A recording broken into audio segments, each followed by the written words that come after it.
This court, unfortunately, has to see many cases where vulnerable people are exploited by others. I wish it was not so prevalent. However, this needs to stop. So you're not new to this, and yet you exploited this helpless woman who was the victim in this case. Please don't. The court is going to order you to serve 58 days more, starting immediately. Ms. Oh, Turpin, please don't do Ms. this. Turpin, you are an incredibly poor risk. I've Going to never be done this to jailed. Hey, anybody don't talk over before. me. Don't talk over me. You're not going to cry your Judge way out of me. this. I got my Ken, grandkids outside. are you done, Ms. Turpin, so that I can complete your sentencing? 2024 and Conditioning. each I have one subsequent month. kid too. Please don't. Ms. Turpin, you were late to your I sentencing? was in the other building. I didn't know which. This defendant walked into court with the confidence of someone selling fake promises at 2 a.m. on cable TV. She's accused of scamming an elderly woman out of thousands of dollars, but somehow she's telling the story like she's the one being wronged. According to her, it's everybody else's fault. The system, the court, probably even the planets lining up wrong that day. Watching her spin excuse after excuse is like watching somebody argue with a smoke detector while the building's already on fire. Meanwhile, the judge looks completely over it, like he's trying to process the level of delusion happening in real time. So what do you think? Is this pure narcissism, or someone so deep in denial they actually believe their own story? Let's get into it. All right. I don't think there's been court held in that building for 21 years. I've never been to court here ever. I Well, had you're no here idea. now. This matter comes before the court at this time for sentencing. Docket notes from June 18th indicate that the defendant pled guilty to count 3, computer crime, a level 8 felony. A pre-sentence report was ordered. Sentencing originally set for August the 12th, subsequently rescheduled to today's date. This court has received an updated pre-sentence report compiled by Ryan Smith, pre-sentence investigator, who is part of this meeting. I trust each attorney has received the updated report, and I'll ask the state's attorney first. Is there any objection to the criminal history as stated in the report? I did receive the update, Your Honor, and no objection. Any objection to criminal history by the defense here, Mr. Watts? Mr. Watts? You're muted. Your Honor, no objection to the criminal history score. Court will adopt the criminal history as stated in the report and finds that the criminal history score applicable to today's sentencing is criminal history score H, and the court will proceed further accordingly. Ms. Norris, do you know of any legal reason why sentence should not be pronounced in the Turpin case here this afternoon? No, Your Honor. Mr. Watts, are you aware of any such legal reason? No, sir.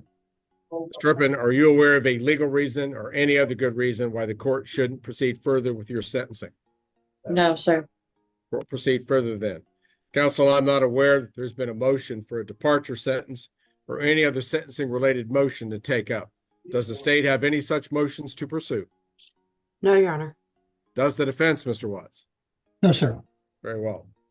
Are there any victims or members of a victim's family who desires to address the court in relation to this sentencing? Who is Deborah's iPhone? Or Jacqueline Green? Your Honor, Jacqueline Green is the victim witness coordinator in the office. Okay, all right, fair enough. And there's no family members with her?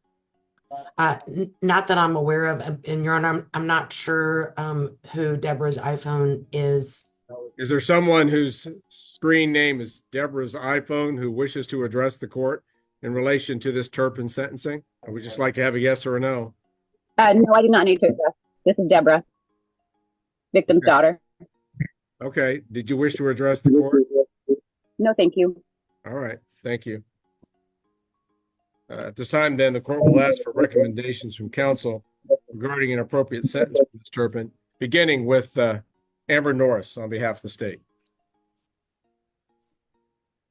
Your Honor, state would be recommending for the felony crime of computer crime.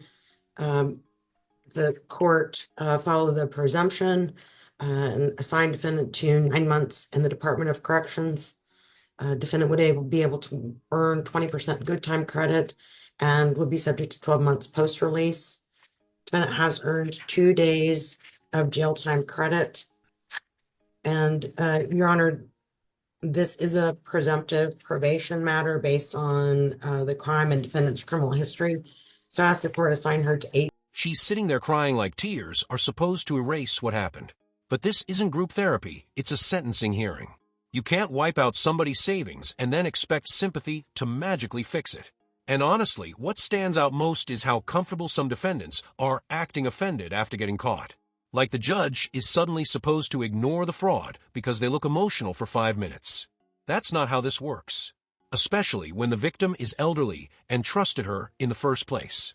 The court isn't there to reward dramatic breakdowns. It's there to deal with the damage that was done. 18 months.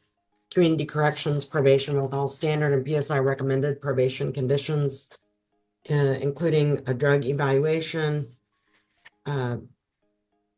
no contact, and Your Honor, this is a community corrections case, so the court will need to assess standard probation and costs of the case, but then also the community corrections fee. There is restitution in the amount of $1,305.44. Some of that goes to the victim's family and some of it goes to the bank. We'll make sure that the dollar amounts are specifically set out in the journal entry. Mr. Watts is appointed, so the court will need to address court-appointed attorney's fees and the bid's application fee. And Your Honor, I don't think I have any further recommendations for the court at this time. Very well, Ms. Norris. Mr. Watts, your recommendations regarding an appropriate sentence? Thank you, Your Honor. Your Honor, we join the state's recommendation there in keeping with the plea agreement.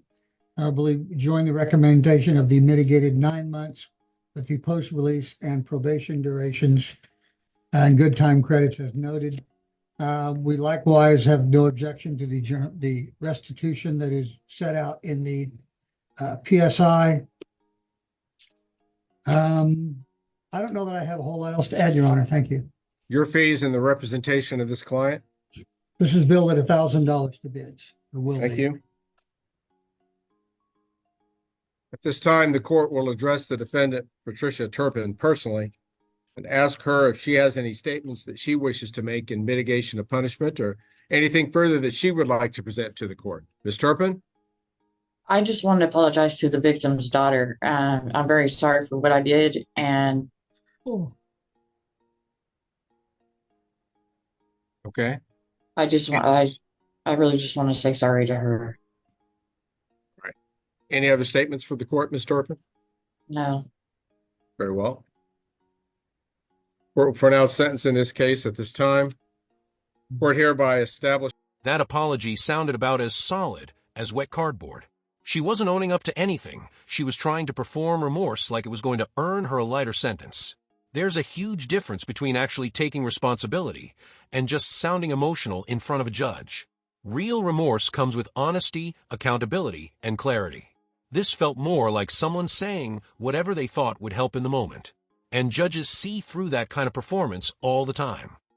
Count 3 as the base sentence in the case for the offense of computer crime. A severity level 8, non-drug, non-person felony, in which the defendant has a criminal history score of H, thus placing her in grid box 8H.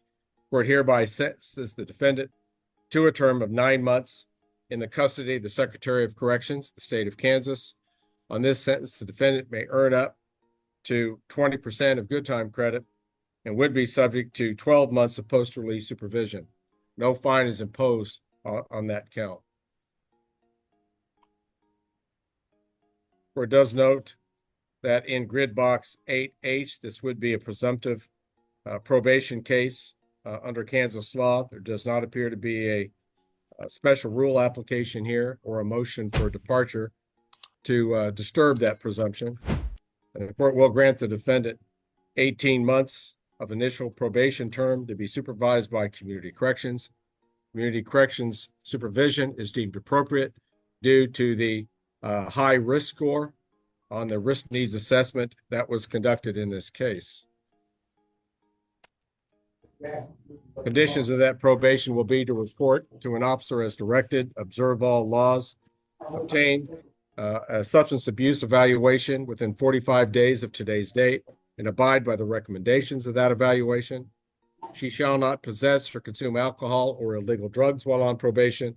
At her ISO's request and at her own expense, submit to random breath, blood, and urinalysis testing, perform any community service work pursuant to any program requirements, gain and maintain employment successfully throughout her probationary term, notify her ISO of any change in employment status, residence, telephone number, or email address within 48 hours of any such change happening, have no contact with the victim in this case or members of the victim's immediate family. She shall submit her DNA to the KBI data bank and be responsible for the $200 cost of the test, abide by any curfew or travel restrictions imposed by her officer, follow all standard conditions of probation, not have in her possession firearms or dangerous weapons, and avoid disreputable characters and places. The defendant shall also make monthly payments on her obligations owed to the court, which would include a felony docket fee, felony probation fee, community corrections fee, the $200 DNA fee, and a bids application fee of $100. Attorney fees are waived, as the court will also be ordering this defendant to pay $1,305.44 in restitution to the victims in the case, as their interest may appear. Ms. Turpin, there's one other order that the court wishes to consider in this case. This court, unfortunately, has to see many cases where vulnerable people are exploited by others. I wish it was not so prevalent. However, this needs to stop. You are not new to the court system. You have, I believe, 3 prior property crime offenses on your record. So you're not new to this, and yet you exploited this helpless woman who was the victim in this case. And the court does have discretion, despite the fact that the legislature has determined you're not a prison case, that the court can impose up to 60 days in the county jail as a condition of probation. And that's exactly what the court's going to do here, Ms. Turpin. Please don't. The court is going to order you to serve 58 days more because you've got 2 days of jail time credit against that sentence.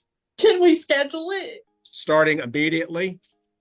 Oh, please don't do Ms. this. Turpin, you are an incredibly poor risk. I've never done this to anybody don't before. talk over me. Don't talk over me.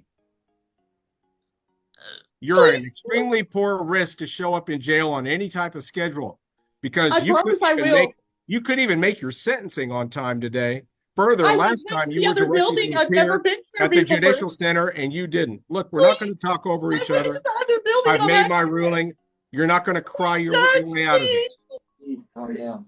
Please. All right. I got my Yeah. grandkids outside. All right. Are you done, Ms. Turpin, so that I can complete your sentencing? Again, the court has announced. Bringing family members into court doesn't suddenly turn fraud into some innocent misunderstanding. All it does is give your sentencing hearing an audience. This isn't one of those movies where tears fix everything before the credits roll. At the end of the day, it's still court, and emotion without accountability doesn't carry much weight. Usually when defendants start leaning heavily on sympathy instead of facts, it's because they've run out of actual defenses. Courts don't hand out rewards for looking upset. They deal with consequences, especially when somebody vulnerable got hurt in the process. 2 days of jail time credit. At some point in the future, Ms. Turpin, you may have the right to seek expungement of this offense.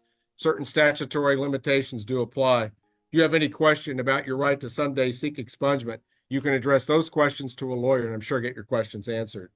Under certain limited circumstances, defendants have a right to appeal their conviction to an appellate court having jurisdiction. And if defendants are unable to pay the cost of an appeal, they may ask the court to appoint a lawyer to represent them on appeal and that they be supplied with a transcript of trial court proceedings. Pursuant to KSA 22-3608C, you, the defendant, have 14 days after this judgment in court to file any notice of appeal with the clerk of the District Court of Butler County, Kansas. You do have the right to appeal this sentence if the court has ruled adversely to you, the defendant, at this hearing. I will remind you that there's prohibitions against a convicted felon possessing a firearm, and that there are losses of certain civil rights, such as the right to vote, until your sentence is fully discharged. Ms. Norris, I wanted to ask you, of all of the financial assessments you were asking the court to impose, has the court covered all of those? Yes, Your Honor, I believe so. All right. Mr. Watts, is there anything further from the defense side that the court still needs to address? I don't believe so, Your Honor. Thank you. All right. The court is going to order Patricia Turpin into the immediate custody of the Butler County Sheriff's Please, Representative Judge, please, my until her custody can be transferred to the Butler County Jail to serve out 58 more days. Please don't do And Judge, what month did you want the payments to start? Yes, we do need to come back to that. In light of the fact that she's going to be incarcerated essentially through September and October, of course, not realistically going to expect her to make payments during those months. So the court will start her payment obligation as earlier announced for the calendar month of November of 2024 and each subsequent month please don't. until her obligations are paid in full.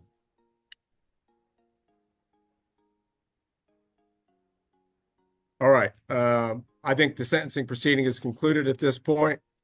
Mr. Smith, thank you for your work on the case and your appearance here today, Ms. Taronis. Ms. Taronis, she's a little bit emotional right now. Do you still want to have a session with her? Yeah, I'd like to try if I could, please, Your Honor. All right. So I'm going to go ahead and recess this proceeding. Ms. Turpin should stay. I'll just direct court security. She needs to make contact with her ISO so she knows what to do. Schedule this jail time. If there's Please. nothing further, the Turpin matter will be in recess at this time, and we can conclude the record and leave the Zoom meeting open for the ISO. She didn't just ruin her own situation. She made it worse every time she opened her mouth. This wasn't some heartfelt courtroom apology. It felt more like damage control from someone who still doesn't fully understand the difference between feeling guilty and getting caught. The judge clearly wasn't buying it, and honestly, neither would most people watching this case. Scamming elderly people destroys trust in a way that goes way beyond money.